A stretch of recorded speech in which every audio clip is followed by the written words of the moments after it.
네, 안녕하세요. 정규편식 발표를 맡은 김봉입니다. 네, 정규편식 목차는 정규편식에 의해 정규편식의 활용, 자바에서 정규편식의 활용에 대해서 말씀드리겠습니다. 다시 해야 될 것 같아요. 아, 네. 오, 다행이다. 그렇게 하는 네 다시.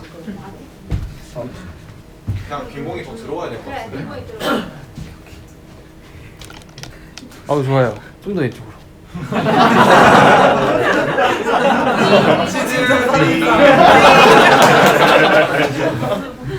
네, 안녕하세요. 정규편식 발표를 맡은 빙봉입니다. 네, 정규편식 목차는 정규편식에 의해 정규편식의 활용, 자바에서 정규편식의 활용에 대해서 말씀드리겠습니다. 네, 첫 번째로 정규편식의 이해입니다. 좀 약간 재밌게 하기 위해서 귀지기의 프로파일 이런 식으로 해봤는데요. 네, 본명은 정규편식이고 별명은 이제 한국에서는 규식이라고 많이 얘기를 하더라고요. 그래서 규식의 태어난 연도는 1951년이고 수학자 스티븐 콜 클레이니에 의해서 만들어졌다고 합니다. 근데 이게 처음 발표된 게 약간 수학적인 개념으로 먼저 발생되었다고 해요. 규식의 생애는 이제 맨 처음에 편집기의 패턴 매칭을 시작으로 사용이 되었고, 그리고 그 당시에도 인기가 많았던 이제 그랩 명령어가 정규편식을 사용하면서 되게 많이 발전을 했다고 합니다. 그리고 VI나 이맥스 같은 편집기나 시드나 워크 같은 유닉스 명령에 정규편식이 추가가 되었고, 이후에 저희가 이제 쓰고 있는 IDE 인텔리제이나 뭐 여러 프로그래밍 언어의 표준 라이브러리로 지정되었습니다.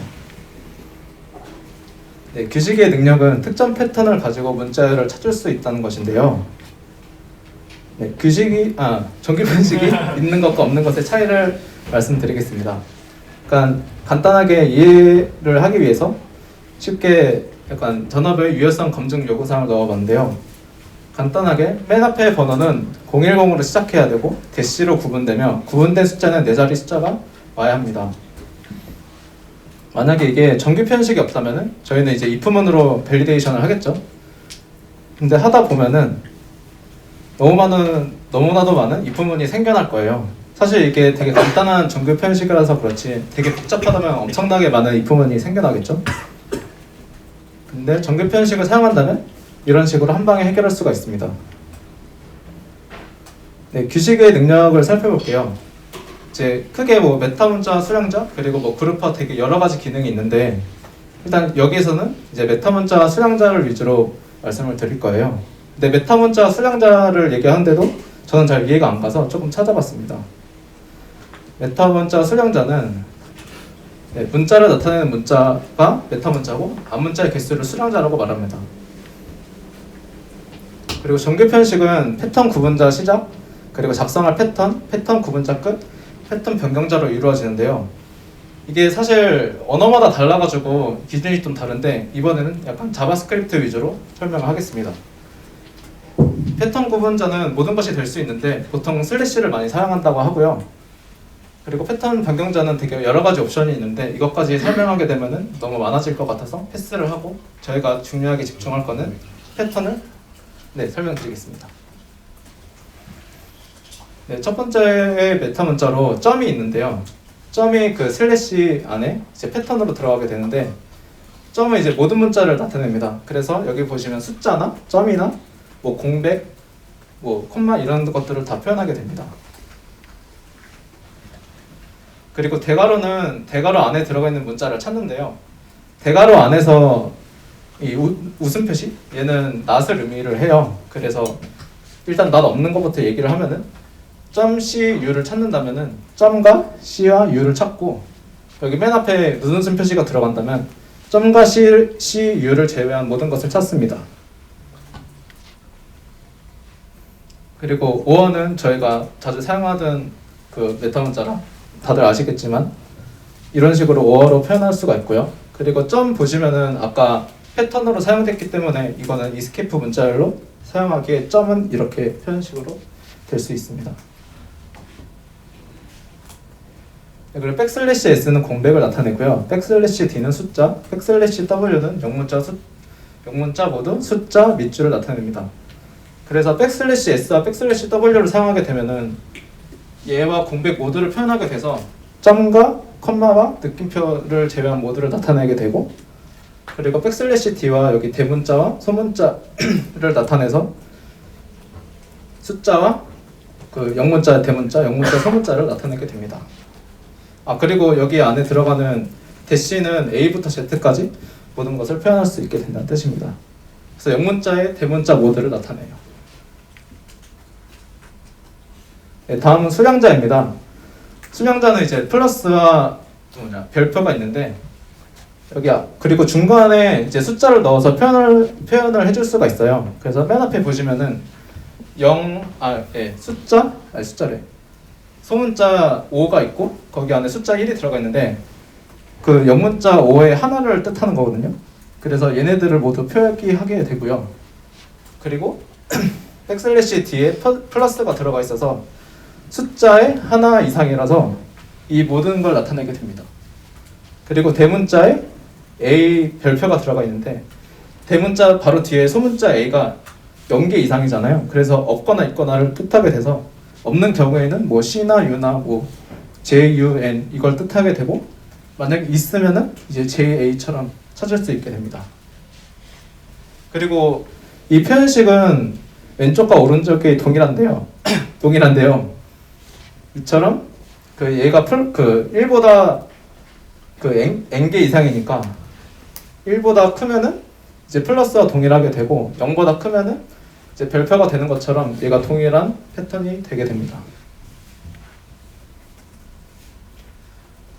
그리고 물음표는 좀 특이해서 그 두 가지 역할을 하는데요. 그 문자 뒤에 와서 그 문자의 개수를 나타내는 수량자의 역할이 될 수도 있고, 수량자 다시 뒤에 붙어서 레이지의 역할을 할 수가 있게 돼요. 근데 한국어로 표현할 때는 이게 게으른이라고 되어 있어서 이게 잘 이해가 안 가더라고요. 그래서 이런 식으로 대충 써놨는데 지금 천천히 말씀드리겠습니다. 그래서 소문자 W랑 소문자 A 뒤에 바로 물음표가 오면은 이 앞문자가 있거나 없거나 하나 있으니까 없을 때는 그냥 W 하나만 찾게 되고요. 만약에 있게 되면은 WA까지 찾게 됩니다. 여기 뒤에 오는 예를 좀 말씀드리면은 컴마 뒤에 점하고 별표가 오죠. 그리고 컴마를 찾았어요. 그리고 별표 뒤에 그 점 뒤에 별표가 와서 이 끝까지 찾게 됩니다. 찾다가 근데 컴마가 있어요. 근데 뒤에 계속 컴마가 있어서 컴마가 없을 때까지 끝까지 찾게 됩니다. 근데 여기에다가 이제 물음표를 주게 되면은 처음에 발견했을 때 쉬고 다시 찾게 돼요. 이게 어떤 뜻이냐면은 컴마를 찾고 그리고 점이니까 근데 별표니까 0개 이상이죠. 그래서 쭉 찾습니다. 콤마가 다시 발견되면은 여기서 끊고 다시 뒤에서 처음부터 찾아요. 어떤 뜻인지 아시겠죠? 네, 전화번호 정규 표현식의 분석이라고 제가 해놨는데 제가 이제 분석할 때 약간 생각하는 핵심인데 제가 생각하기에 분석의 핵심은 메타 문자 수량자를 잘 파악하는 게 핵심이라고 생각이 들어요. 그래서 전화번호 정규 표현식을 봤을 때 이게 빨간색을 메타 문자라 생각하시고 메타 문자고 하늘색이 수량자입니다. 그래서 이거를 분석을 할 때 이제 백슬래시 D니까 얘는 이제 메타 문자가 되는 거죠. 그리고 그 중괄호 안에 들어가니까 수량자가 되는 것이고, 그리고 다시 대시니까 메타 문자, 그리고 하늘색 그 수량자, 이런 식으로 판별이 돼서 이 물음표니까 대시가 있거나 없을 수 있어서 이 모든 것을 찾을 수 있게 되는 것입니다. 그리고 아까 이거 말씀을 못 드려서 여기다 담았는데 그 대괄호 안에 들어가지 않고 패턴 안에 그 눈웃음 표시가 들어갈 수 있어요. 그리고 눈웃음 표시랑 달러 표시는 같이 행동하게 되는데 눈웃음 표시는 이제 찾으려는 문자열의 처음을 뜻하고요. 달러 표시는 찾으려는 문자열의 끝을 뜻하게 됩니다. 그래서 이 찾으려는 문자열의 처음을 뜻하는 얘와 그리고 찾으려는 문자열의 끝을 뜻하는 달러가 있을 때 이 패턴에 완전 동일한 애만 찾게 되는 거예요. 그래서 이 전체 스트링이 들어가는 텍스트는 아예 해당하지 않게 됐고요. 딱 얘만 있는 패턴에 맞는 얘만 들어갔을 때 찾게 됩니다. 이렇게 이제 정규 편식을 알아봤는데 되게 나름 좋은 것 같잖아요. 근데 그러면 항상 정규 편식을 사용하는 게 좋을까요? 아닙니다. RFC 82에서 그 주소 검증을 하는데 정규 편식으로 이렇게 해봤대요. 근데 여기 보시면 점점점이 있는데 이게 거의 하나 더 있어요. 그만큼 엄청나게 길거든요. 그래서 이런 걸 보면서 드는 생각이 이제 규식의 프로파일에 이제 자기소개에서 많이 쓰는 강점과 약점인데 강점은 이제 패턴으로 검증 가능하다. 그래서 이 부분을 많이 안 써도 된다. 근데 대신 이제 너무나 안 좋은 가독성, 유지 보수하기 너무 힘들다. 그래서 내린 저의 결론은 간단한 검증일 때는 if 문으로 해결해서 이제 메서드를 사용할 수 있으니까 가독성을 높일 수가 있고요. 그리고 복잡한 검증이 있을 때만 정규 편식을 사용해서 거기엔 또 이제 주석을 달아서 가독성을 높이는 방법도 좋은 것 같습니다. 네, 다음은 정규 편식의 활용입니다.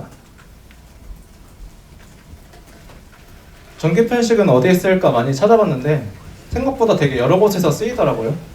근데 제가 아직 좀 뭐 부족한 것도 있겠지만 그래서 그런지 약간 규칙 검증이나 아니면 뭐 개발 도구에서 문자열 치환, 코딩 테스트에서 많이 썼던 것 같습니다.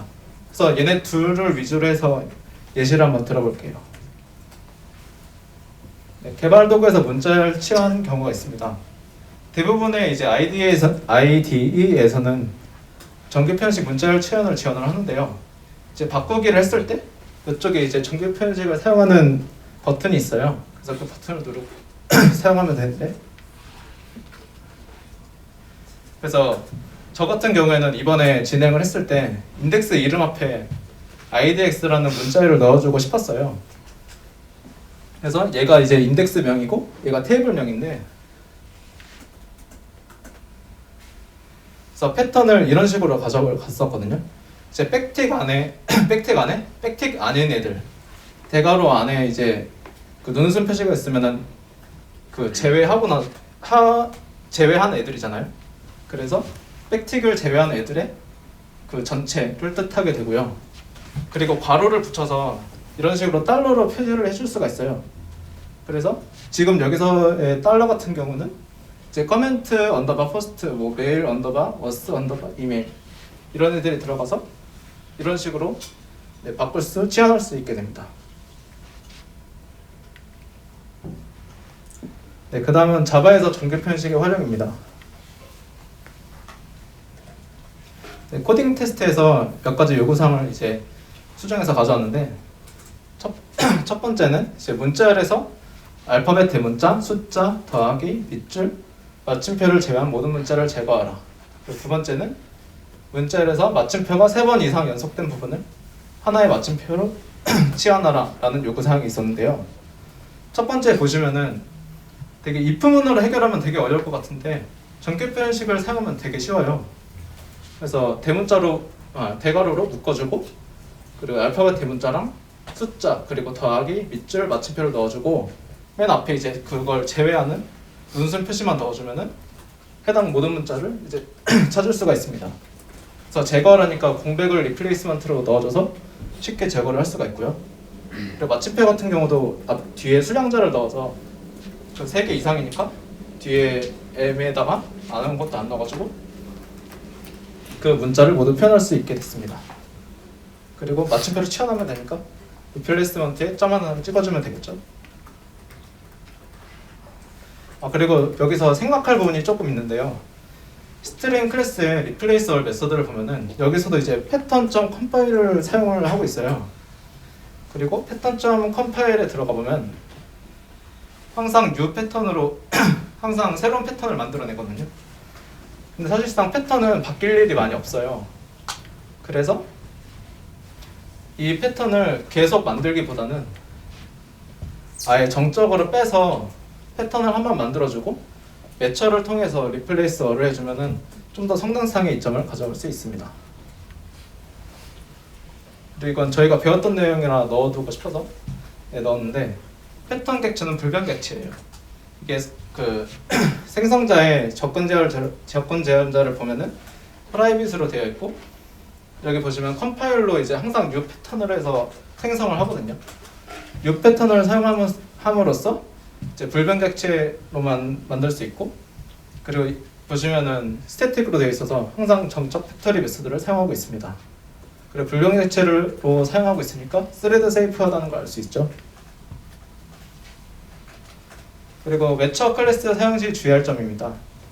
매처 객체는 그러니까 그 패턴을 만들고 나서 매처 객체를 통해서 이제 찾을 수가 있는데, 매처 객체를 사용할 때 리셋하고 다시 인풋을 넣어서 재사용할 수가 있어요. 근데 그렇게 하면 안 좋은 게 스레드 세이프하지 못하다는 겁니다. 멀티 스레드 같은 환경에서 사용하려면 패턴 객체의 매처를 통해서, 매처에 보면은 이제 항상 그 U를 통해서 생성을 해주거든요. 그래서 매처를 생성한 뒤 사용해 주시면 될 것 같습니다. 네, 그래서 정규 편식을 어떻게 학습하면 좋을까요? 제가 유튜브를 봤는데 21년차 개발자도 모든 정규 편식을 외우고 있지 않다고 합니다. 그래서 제 생각에는 알고리즘처럼 정규 편식을 좀 감을 잃지 않도록 하는 게 중요하다고 생각이 들었습니다. 그래서 그러한 방법으로 뭐 IDE에서 문자열을 리플레이스 할 일이 있을 때 정규 표현식을 사용해서 연습해 보는 걸 추천드리고요. 그리고 혹시나 정규 표현식을 마주했다면은 뭔가 피하고 뭔가 복붙하거나 그러지 말고 뭔가 좀 분석해 보는 시간을 가졌으면 좋겠습니다. 네, 저의 정규 표현식 테크토 요약입니다. 클린 코드를 위해서 정규 표현식을 사용할 때는 좀 약간 가독성 위주로 고민을 하고 사용해 보셨으면 좋겠고요. 그리고 정규 표현식을 분석하는데 핵심은 메타 문자 수량자 파악이라고 생각합니다. 이게 되게 어려워 보여도 어떤 게 문자이고 어떤 게 수량자인지만 파악을 하면은 생각보다 쉽게 풀릴 때가 있더라고요. 그리고 자바에서 정규 표현식을 사용할 때는 패턴은 잘 변하지 않으므로 정적으로 만들고요. 그리고 자바에서 매처 객체는 스레드 세이프하지 못하니까 멀티 스레드 환경이라면은 패턴의 매처 메서드를 사용하면 될 것 같습니다. 그리고 정규 표현식은 뭔가 시간을 계속 들여서 막 파면서 공부하기보다는 그때그때 알아보면서 공부하는 것이 좋을 것 같습니다. 네, 감사합니다.